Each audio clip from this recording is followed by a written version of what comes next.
Nous allons commencer cette réunion et cette table ronde. Je voudrais vous rappeler que nous avions organisé donc à l'automne 2014 une table ronde sur les poissons migrateurs et que Madame Françoise Dubois et Monsieur Jean-Pierre Vigier ont présenté leur rapport d'information sur les continuités écologiques aquatiques le 20 janvier dernier.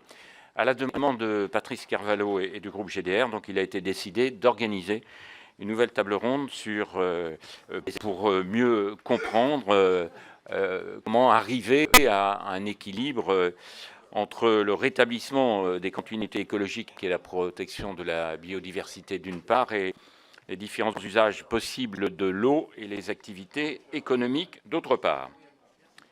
Donc nous accueillons aujourd'hui M. Christian Lévesque, hydrobiologiste, directeur de recherche émérite de l'IRD, M. Jean-Paul Bravard, professeur émérite de géographie de l'Université Lyon 2, spécialiste des fleuves et zones humides, M. André Micou, sociologue, directeur de recherche honoraire du CNRS, membre du conseil scientifique du comité de bassin Rhône-Méditerranée, M. Guy Pustelnik, hydrobiologiste, directeur de l'établissement public territorial du bassin de Dordogne, donc l'Épidore, et M. Patrice Cadet, membre du bureau national de la Fédération française des associations de sauvegarde des moulins.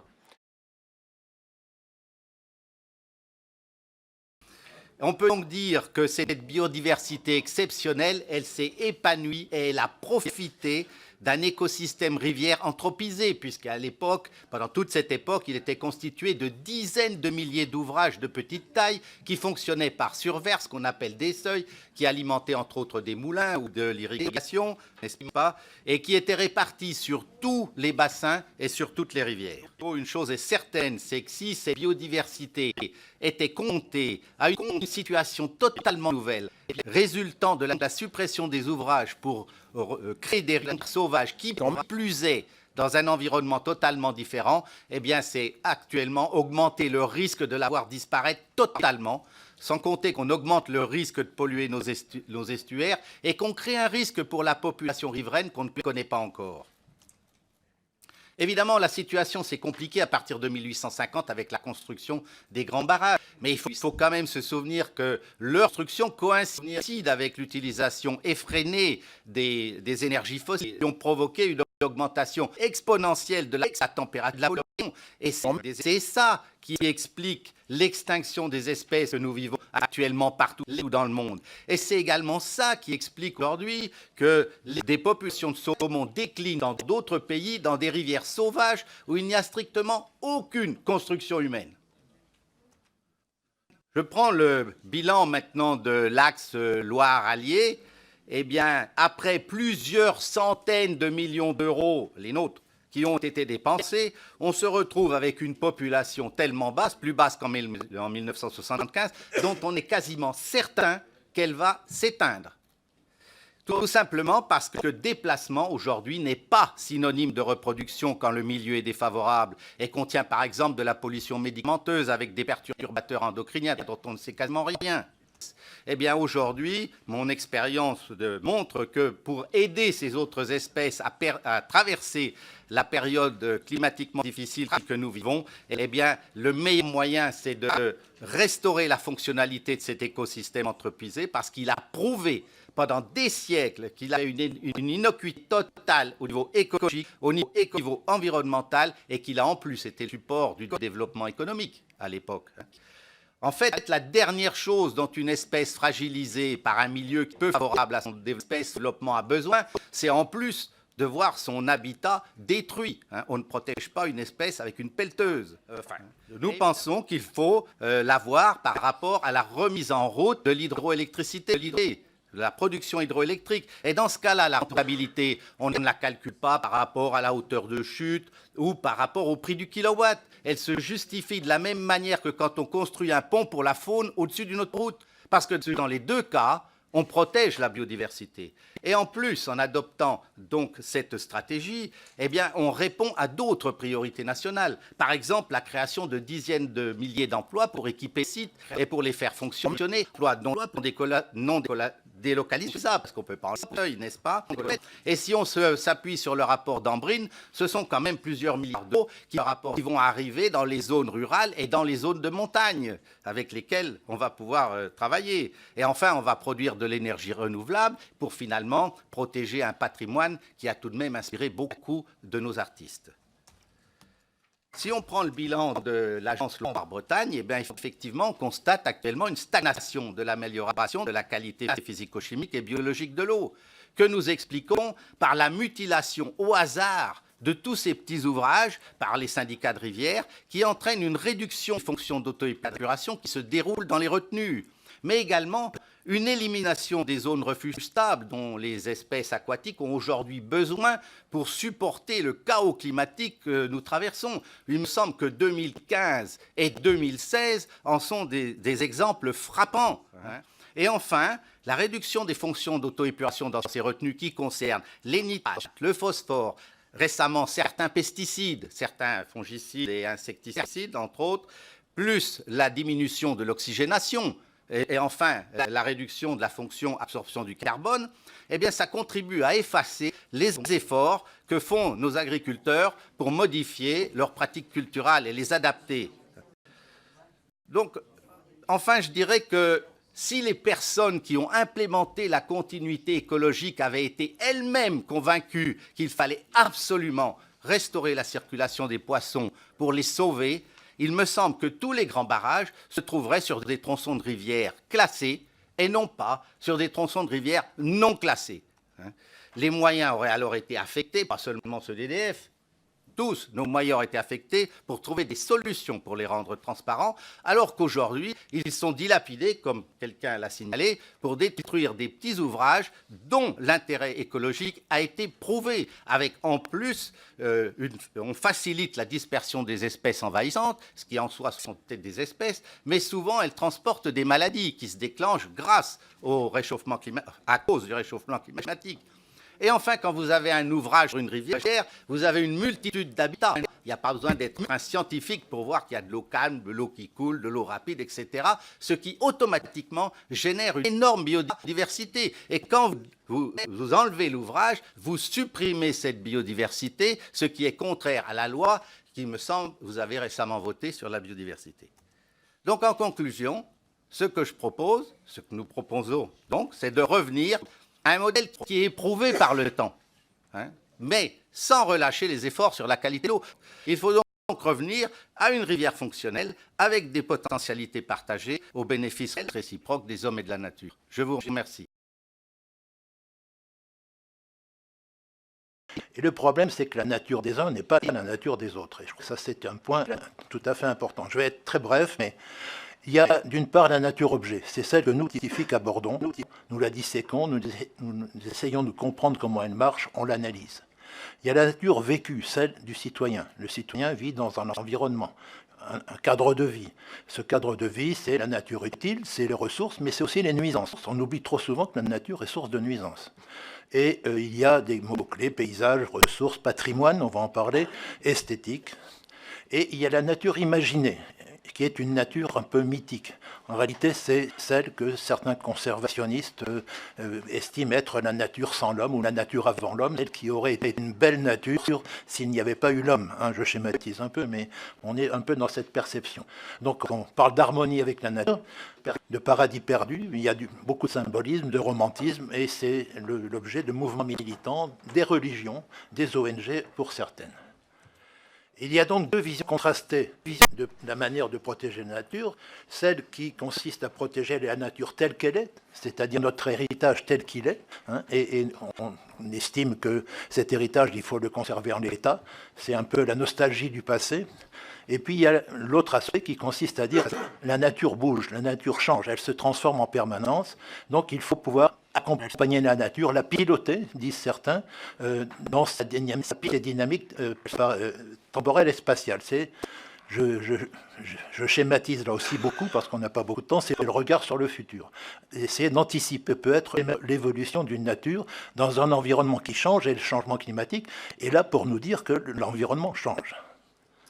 cette notion de système, c'est-à-dire qu'il y a sur un fleuve une dimension longitudinale, une dimension transversale, un fleuve respire, il a besoin de zones annexes, et une dimension verticale parce qu'un fleuve fonctionne avec sa nappe phréatique. C'est un concept extrêmement structurant qui a été par la suite largement utilisé dans toutes les réflexions sur les problèmes d'aménagement des fleuves.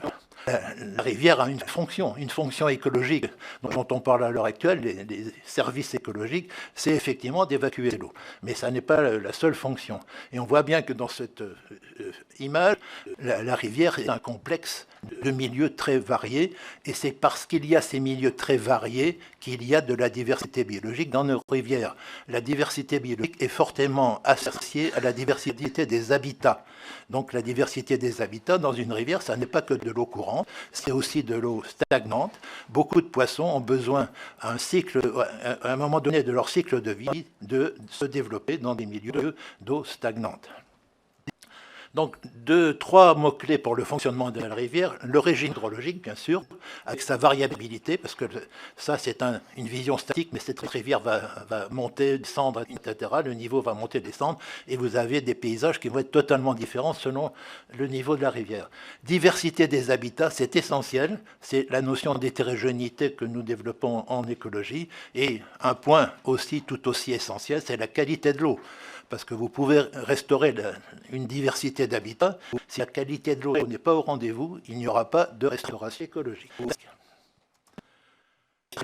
Et il y a une quatrième dimension à l'hydrosystème, c'est la dimension temporelle. Alors, je vais passer très vite, mais on sait très bien qu'il y a 20 000 ans, en tout cas beaucoup le savent, il y avait une période glaciaire et l'Europe et la France en particulier étaient en zone de permafrost. Pour vous dire que la diversité biologique, c'est dynamique. C'est très dynamique. On n'a pas un héritage d'une situation qui existait auparavant. Ce n'est pas génération spontanée. On est dans un système de bricolage écologique d'une certaine manière, comme disaient certains scientifiques. C'est-à-dire que petit à petit, les populations se sont recomposées.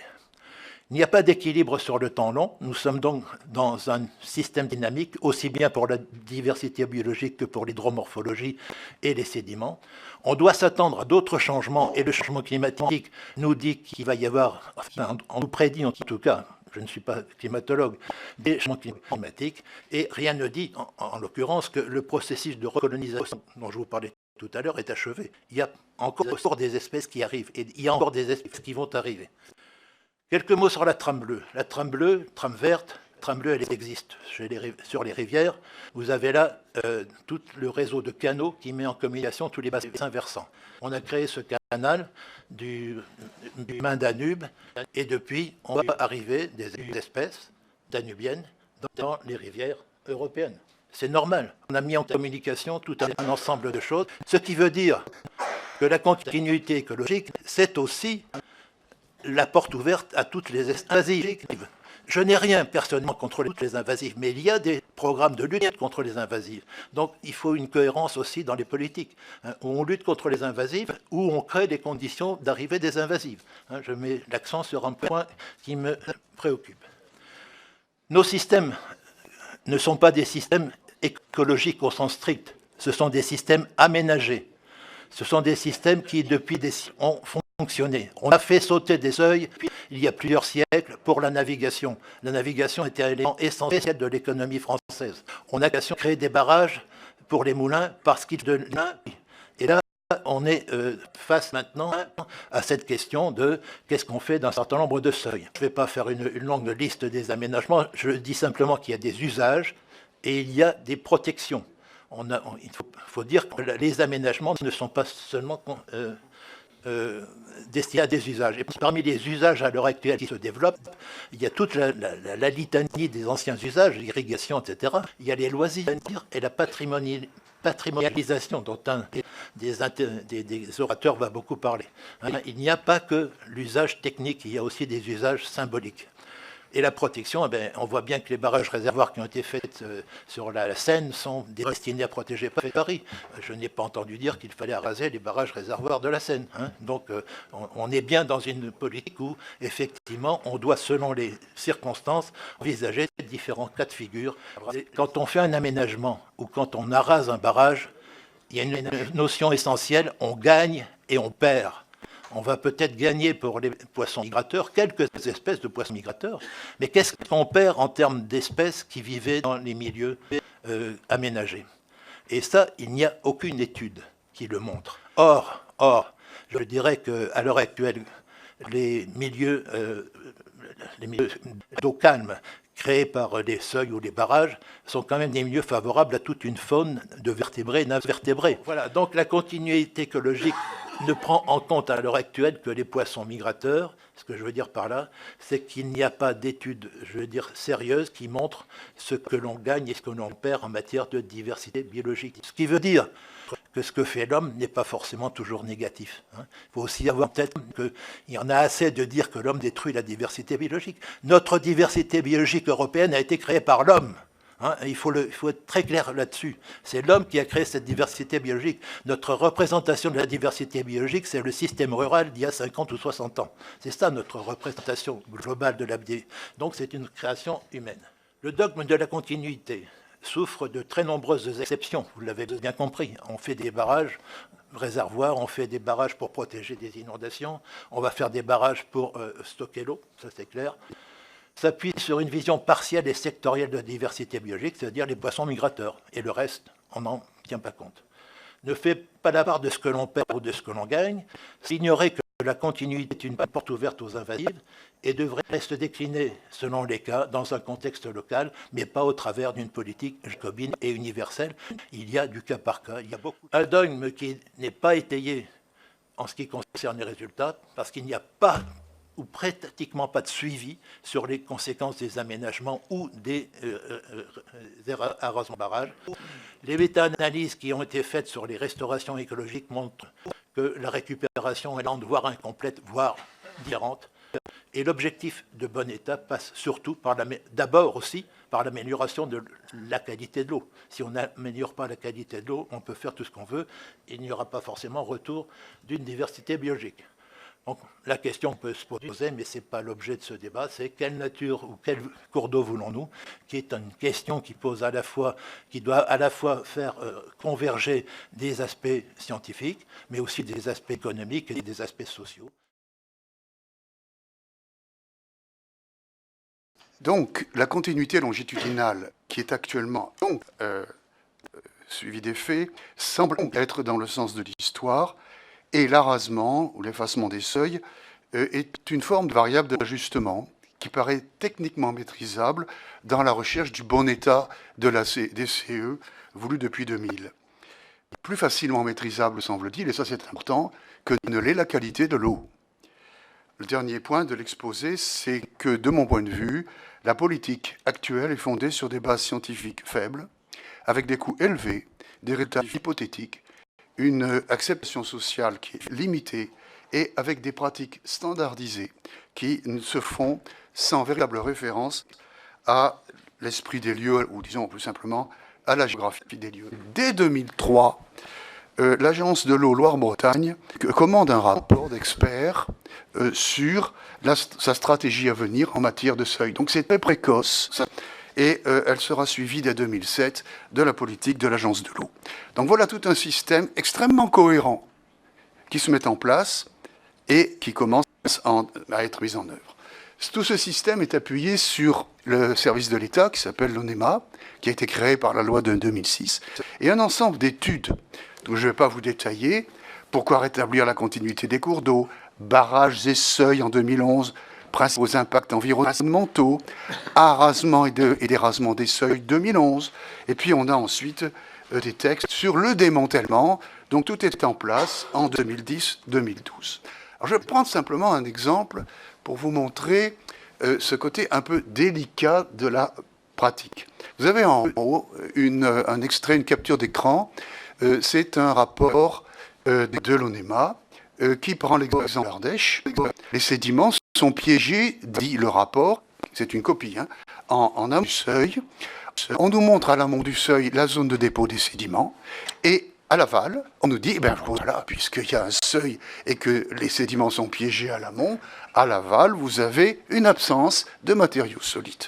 Alors qu'est-ce que j'ai fait? J'ai pris Google, ou le portail IGN, je suis allé retrouver le seuil sans difficulté, il est à l'amont d'Aubenas, sur l'Ardèche, pour ceux qui connaissent, Et là, sur la commune de... Eh bien, on a le secteur des fabriques, qu'on voit très bien sur l'image. On voit, j'ai rajouté, c'est moi qui rajoute en jaune, le seuil, mais le seuil est une flèche, laisse passer la charge de fond. Bien sûr, il y a un dépôt à l'amont, mais j'ai retrouvé la date de ce seuil, il est de 1849. Vous pensez bien que sur une rivière comme l'Ardèche, depuis 1849, les matériaux passent. Pourquoi ne les voit-on pas à l'aval du seuil, comme le montre la photo? Mais tout simplement qu'on entre dans un goulet d'1 kilomètre de long, taillé dans des roches dures, étroits et profonds, et dans ce goulet, les crues puissantes évacuent les matériaux. Et ils vont se redéposer à l'aval dans les seuils suivants, et ils arrivent aussi au plan de l'Ardèche et du Rhône.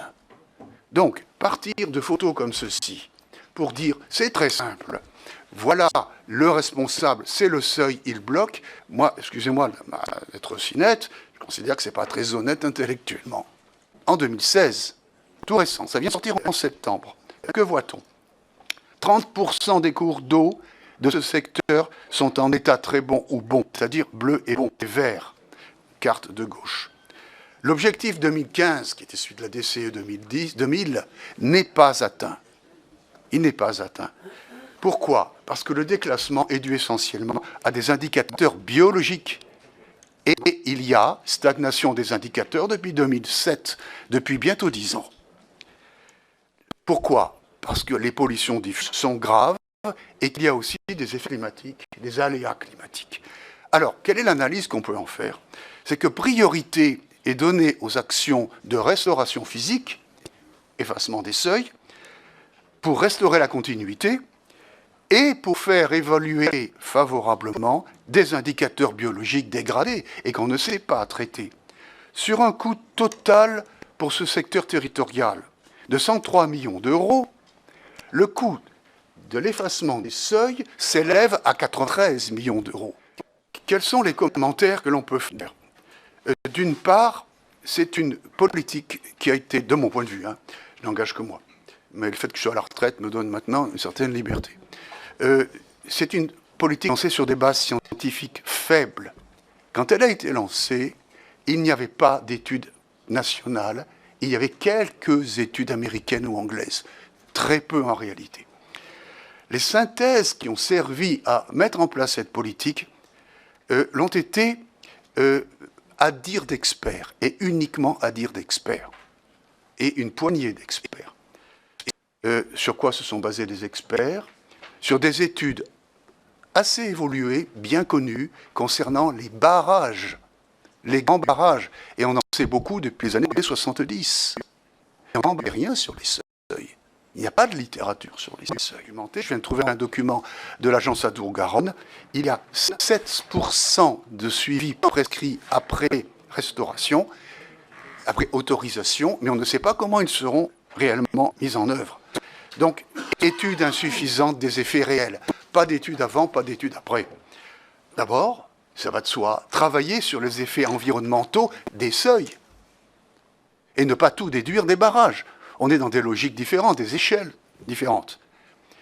Et le faire à l'échelle de bassins homogènes, on ne peut pas généraliser en France. Pour les projets à venir, il faut des études d'impact plus complètes. Bilan sédimentaire, je n'ai pas le temps d'expliquer en quoi ça consiste. Découvert.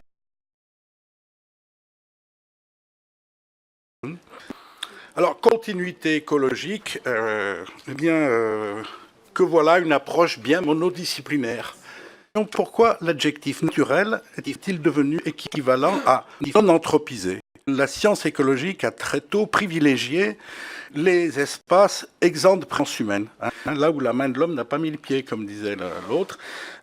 Donc, dans des îles lointaines, dans des lacs d'altitude, il s'agissait de faire pièce un peu à la biologie, science mathématisable, etc. Et que l'écologie avait aussi ce souci de science, et donc elle a évité, elle a considéré que l'homme était un élément perturbateur.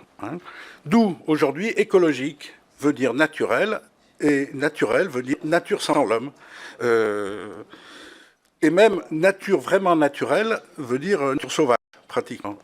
Mais justement, les sciences sociales, deuxième point, s'occupe aussi des rapports de pouvoir. Donc j'ai parlé des représentations, s'occupe des rapports de pouvoir. On est dans une période préélectorale, hein, et vous n'êtes pas sans savoir que dans ces périodes-là, les différentes parties prenantes eh bien, cherchent à faire valoir leur point de vue. Voilà, je pense que c'est un peu pour ça que nous sommes là. Et à côté de la continuité écologique, dont on vient de voir les défenseurs, il convient aussi, à mon humble avis, de tenir compte des autres continuités. Et j'aime bien parler des continuités historiques, culturelles, sociales, patrimoniales, technico-économiques, ces continuités dont Jean-Paul Bravard nous a parlé à propos des seuils sur l'Ardèche. Que ces institutions, normalement, ont à charge de réguler les rapports de force entre les différents intérêts, entre les différents conflits, entre les jeux d'acteurs, etc. Bon. Alors, la question essentielle, c'est celle de la gouvernance. Comme on dit non. Alors, je n'oublie pas que les différentes institutions sont chargées d'appliquer la loi, mais je n'oublie pas non plus que l'ONEMA a succédé au Conseil supérieur de la pêche. Et que ceci explique peut-être cela. C'est une hypothèse que je lance sur l'importance des poissons dans cette histoire de la... Voilà, donc il y a des institutions, mais les institutions ont aussi des histoires. Et elles traînent avec elles leur culture. Donc, alors, qu'est-ce qui va advenir avec l'Agence française pour la biodiversité? Il n'y a pas seulement l'oukase ou le diktat, il peut y avoir aussi toutes sortes de manières d'appliquer des politiques publiques qui devraient permettre, comme tout ça a déjà été dit par mes prédécesseurs, de respecter les singularités des différentes situations. Alors la continuité écologique, mais à condition qu'il s'agisse d'une continuité écologique intégrale. Là, je me permets de faire appel à la définition de l'écologie intégrale du pape François dans son encyclique. La continuité intégrale, c'est pas la plus facile. C'est celle précisément qui doit associer les exigences de justice, de respect, de social, etc. Donc, c'est-à-dire qui prennent en compte les dimensions symboliques, historiques, culturelles, sociales, économiques, patrimoniales des cours d'eau, justement pour toutes ces autres dimensions, toutes ces autres continuités que la seule continuité écologique qui a fait l'objet d'exposés très très savants, mais effectivement toujours monodisciplinaires. Moi, je vais compléter les exposés de mes collègues en vous parlant un peu d'un mélange entre politique et stratégie à l'échelle du bassin de la Dordogne. Il y a sur ce bassin plus de 4800 barrages, seuils, et ce, de toute nature. Inutile de vous dire que la continuité écologique, ça nous motive, ça nous concerne, ça nous interpelle. Des barrages, on en a de toute nature. Et vous allez voir que le problème est important. On a des grands barrages hydroélectriques gérés par EDF. On a de la microélectricité gérée par des particuliers. Et on a bien évidemment des moulins de toute taille dans des grande diversité. Ironie de l'histoire, nous avons aussi sur ce bassin 8 espèces de poissons migrateurs qui, depuis tout ce temps-là, ont perduré, dans des conditions plus ou moins délicates parfois, mais qui nous ont valu quand même la reconnaissance de l'ensemble du bassin comme une réserve mondiale de la biosphère. Bon, donc réserve mondiale de la biosphère avec 4800 seuils, moulins, barrages, ça veut dire que quelque part, il y a des possibles. Donc, on a tendance à considérer que partout où ces grands migrateurs remontent, mais vous allez voir qu'ils ne remontent pas partout, on a plutôt tendance à vouloir faire les efforts nécessaires. D'autant plus que pour ces grands migrateurs, la migration, ça fait vite plus. Vous savez qu'ils vont ou se reproduire ou grossir dans la partie amont des cours d'eau et qu'ils ont un narratif besoin d'aller en mer. Donc la continuité logique dans ce cas-là se justifie évidemment. Mais attention quand même lorsqu'on parle de priorité. Quels que soient les dispositifs que l'on met en œuvre, il faut aussi étudier le cumul des impacts. C'est-à-dire, en gros, dans la technologie actuelle, au bout de 3, 4, 5 seuils, globalement, on considère que les poissons ne peuvent plus monter, ils ne trouvent pas les entrées, ils sont fatigués, ils sont épuisés, globalement, ça ne sert à rien. Donc imaginez bien que lorsque vous avez 40 seuils sur un cours d'eau, vous êtes assez illusoire d'imaginer qu'on va les faire monter plus haut. Il faut savoir de quel poisson on va parler. Mais avant d'avancer sur cet aspect-là, je voudrais revenir 30 secondes sur les poissons migrateurs. On a sur le bassin de la Dordogne 3 grands barrages qui sont situés dans la partie médiane, à Bergerac, Tuilière et Mozac. Ces 3 grands barrages sont à l'origine de l'affaiblissement, voire de la disparition des poissons migrateurs sur les grands axes, la Dordogne, la Vézère, sur les grands axes. Et la question d'emblée qu'on se pose en matière de stratégie, c'est comment assurer que ces poissons-là vont pouvoir passer sur ces 3 barrages. Alors, bien sûr, ils sont gérés par EDF, et le constat est que depuis 1978, où on travaille sur ces seuils, il y a eu une passe à poisson, 2 passes à poisson, 3 passes à poisson, mais on a toujours beaucoup de mal à avoir des passes à poisson efficaces sur ces grands barrages, alors que EDF est quand même une entreprise moyen, et qu'il est bien évident que la question qu'on se pose, c'est pourquoi aller, j'allais dire, fort trivialement, embêter des moulins sur des affluents, alors même qu'on n'arrive pas à régler de façon complète, permanente et définitive le verrou principal, parce que EDF est puissant, parce que EDF, j'allais dire, les investissements sur l'environnement dépendent de la politique environnementale d'EDF, qui dans ces périodes un peu troublées est plutôt debout sur les freins. Vous connaissez tous dans ce pays les pratiques d'alvinage. On n'a jamais été capable dans ce pays d'adapter les pratiques de pêche à la réalité d'une source naturelle. On a toujours considéré que tout le monde devait pouvoir pêcher partout, sans limite pratiquement. Et donc, qu'est-ce qui se passe? Eh bien, comme vous le voyez là, on lâche des poissons parce qu'on veut des poissons, donc on lâche des poissons. Ces poissons-là, donc, sont destinés à être pêchés. Et lorsqu'on veut parler de continuité écologique, et surtout qu'on veut le mettre en rapport avec la biodiversité et avec une certaine forme de naturalité, faut-il s'occuper de ces poissons qui ont été déversés depuis des années et chaque année, qui ont complètement modifié le peuplement? Est-ce que ces poissons-là ont réellement besoin de monter pour aller où? Pour se reproduire où, comment et pour donner quoi? On ne leur laisse pas le temps de se reproduire. Globalement, quand on les déverse, on a aussi montré scientifiquement que des poissons déversés vont globalement perturber le peu de poissons sauvages qui éventuellement resteraient là. Donc, quel poisson pour aller où? C'est vraiment un problème, c'est une question qu'on devrait se poser. Pour la petite histoire, on a aussi remis les poissons qu'on avait envie de voir. Je cite l'exemple de la Dordogne où on a introduit le silure parce que les pêcheurs voulaient impérativement avoir d'énormes prises. Donc on met ce qu'on a envie de voir. On est bien loin là d'une naturalité, on est bien loin là d'une biodiversité naturelle qui justifierait peut-être des investissements. Surtout que ces investissements sont extrêmement lourds. Je reviens 30 secondes sur les équilibres sédimentaires. On parle de sédiments. Et je rejoins mes collègues, de quels sédiments parle-t-on? Lorsqu'on regarde ce qu'il y a dans les retenues, notamment des petits moulins, les 3/4 des sédiments qu'on trouve ne sont plus des sédiments originels, parce qu'on a perdu du débit, parce qu'on a perdu de la dynamique fluviale. Ce qu'on retrouve, c'est les sédiments qui viennent du champ du dessus ou du champ juste au-dessus. C'est-à-dire qu'en fait, c'est le résultat des pratiques agricoles qu'il y a au-dessus. Est-ce que c'est vraiment ces sédiments-là qu'on veut faire passer? Quel intérêt y a-t-il à faire descendre des sédiments de très mauvaise qualité pour les faire descendre vers l'aval, quitte à perturber encore les zones de reproduction vers l'aval? Donc, en conclusion, des interrogations sur la méthode. Je penserais vraiment qu'il faudrait revoir ces annexes. Elles ont été faites, il faut bien le dire, au doigt mouillé, parce que ce furent des débats départementaux où on n'avait aucune analyse à l'échelle des grands bassins, on n'a pas priorisé les grands migrateurs, on n'a pas pris en charge cette espèce de lucidité qui devait permettre d'adapter les solutions à la réalité des problèmes, et maintenant, ces solutions-là, socialement, deviennent le problème. Donc, pas de stratégie, pas de discrimination entre les grands migrateurs et les poissons, entre guillemets, ordinaires, qui font l'objet de pratiques halieutiques tout à fait discutables. Donc des solutions trop systématiques, un manque de vision stratégique. Voilà, bonjour, je suis Alain Forsens, président de la Fédération française des associations de sauvegarde des moulins. Ce qui est le plus frappant à l'issue de l'audition des 5 experts, c'est qu'ils ont unanimement et sans restriction opposé à la stratégie de la continuité écologique telle qu'elle est pratiquée actuellement. Et ceci, quel que soit le thème abordé.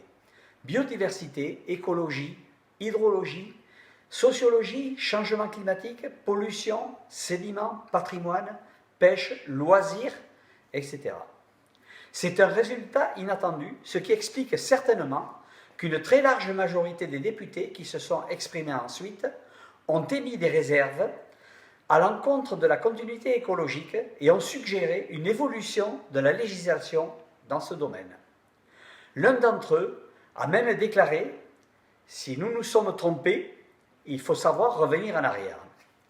Ce que nous retenons à la FFAM, c'est que cette unanimité sonne comme un signal d'alarme et qu'il y a donc urgence à réagir.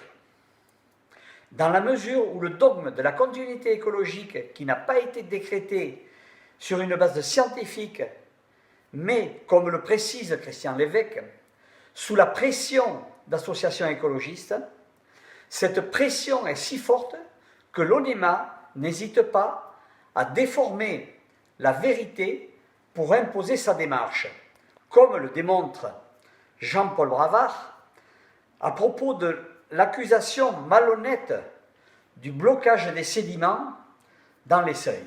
De nombreuses questions élémentaires se posent suite aux interventions, notamment de Guy Pustelnik. Par exemple, comment le bassin de la Dordogne peut-il être une réserve de la biosphère grâce à la présence de plusieurs espèces de poissons migrateurs, alors qu'il est encombré d'environ 5000 seuils et barrages? Ne peut-on imaginer que ces espèces ont précisément survécu parce que les ouvrages n'ont pas été détruits, contrairement à ceux du bassin Loire-Bretagne? Patrice Cadet et Christian Lévesque ont clairement montré que quand la qualité de l'eau n'est pas au rendez-vous, la restauration des habitats est inutile, car les êtres vivants ne peuvent pas vivre dans un milieu qui leur est défavorable. Or, ce que la FFAM propose, ce n'est pas un statu quo figé dans le passé. Non, c'est le retour à une rivière fonctionnelle, parce que cette fonctionnalité permet justement de participer à la correction des facteurs qui rendent impossible aujourd'hui la reconquête, voire même le simple maintien de notre biodiversité aquatique, la lutte contre la pollution et le réchauffement climatique. Préserver les seuils de moins permet de décupler les capacités d'auto-épuration de l'eau des rivières qui ne se déroulent autrement que dans les zones humides. Mais c'est aussi entretenir des zones refuges pour tous les organismes aquatiques. Promouvoir la production d'hydroélectricité, c'est non seulement lutter contre le réchauffement climatique, mais aussi préserver un patrimoine identitaire d'autant plus remarquable que les capacités évoquées précédemment, qui nous sont si utiles aujourd'hui, ne faisaient pas partie du cahier des charges au moment de la construction des moulins, étant donné qu'il n'y avait au Moyen-Âge ni élévation de température, ni pollution, ni électricité. Et cet outil, nous le devons à la volonté des députés de l'Assemblée constituante, qui, en 1789, se sont unis pour protéger l'utilisation de la force motrice de l'eau. Détruire aujourd'hui les seuils de moulins, c'est enlever aux générations futures la possibilité qui nous est encore heureusement offerte d'exploiter des potentialités dont nous ne soupçonnons pas l'existence aujourd'hui, car le contexte ne s'y prête pas. La FFAM demande aux députés de reconduire la protection des moulins qui, depuis 21 siècles, ont cette faculté extraordinaire de toujours posséder des capacités insoupçonnées pour répondre aux besoins et attentes des populations. La rivière d'hier, comme la rivière de demain, reste une rivière aménagée où les potentialités multiples sont partagées au bénéfice réciproque des hommes et de la nature. Pour faire face à l'urgence de la situation, les députés qui ont déjà accordé un délai supplémentaire de 5 ans pour les ouvrages sur les cours d'eau classés en liste 2, en ce qui concerne la réalisation des travaux que l'on sait aujourd'hui inutiles, pourraient étendre ce délai à tous les ouvrages, que ce soit en liste 1 ou 2. Ce délai pourrait être mis à profit pour réécrire l'article L214-17 du Code de l'environnement et y introduire la prise en compte des réalités de terrain et de l'ensemble des continuités écologiques, culturelles, sociales, patrimoniales, technico-économiques.